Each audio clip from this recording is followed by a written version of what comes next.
Chandkheda police station ખાતે ચૌધરી સમાજના આગેવાનો અને સર્વ સમાજના વ્યક્તિ તથા વકીલશ્રીઓ આવેદનપત્ર આપવા માટે આવેલ છે।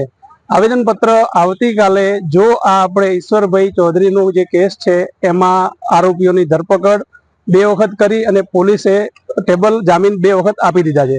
મુખ્ય આરોપી જે છે, જે ભાજપનો દબદબો છે, જે જ્યાં ત્યાં ધમકીઓ આપે છે, જે અત્યારે જોઈએ તો સાબરમતી વોર્ડમાં પ્રમુખ તરીકે ચૂંટાયેલો છે નીરજ ગજ્જર કરીને, એની કોઈ કાર્યવાહી કે ધરપકડ કરવામાં આવેલ નથી। તો ચૌધરી સમાજ સર્વ સમાજ એકઠા થઈને આવેદનપત્ર આપે છે કે આ જે બી કાર્યવાહી પ્રોપર ન થઈ તો આવતીકાલે તારીખ 23ના રોજ અહીંયા ધરણા પ્રદર્શન કરવામાં આવશે। અને આમ જોવા જઈએ તો દર્દીને સારવાર પણ પ્રોપર હોસ્પિટલ વાળા કરી આપતા નથી। ઉપરથી રાજકારણના દબાણના લીધે સિવિલ હોસ્પિટલમાંથી પણ એ લોકોએ ડિસ્ચાર્જ કરી દીધા હતા। ફરીથી પણ એમને કેસમાં નોંધાવવામાં આવ્યો છતાં પણ ફરીથી એડમિટ નહોતા કરવામાં આવેલા।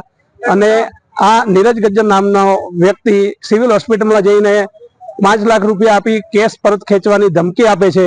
એવું કહે છે કે મારે ગૃહ મંત્રાલય સુધી લાગવગ અને ઓળખાણ છે, મારું પોલીસ તંત્ર કે સરકારી ખાતું કોઈ જ કશું કરી શકશે નહીં। જો તમે કેસ પાછો નહીં ખેંચો તો મારા માણસો કસ્ટડીમાંથી 7 દિવસમાં છૂટી જશે અને તમને જાનથી મારી નાખવામાં આવશે।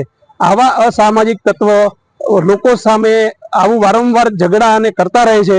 જો આવી રીતે પોલીસ તંત્ર નબળું રહ્યું તો લોકોનું રક્ષણ કોણ કરશે? એનો જવાબદાર કોણ રહેશે? ધન્યવાદ।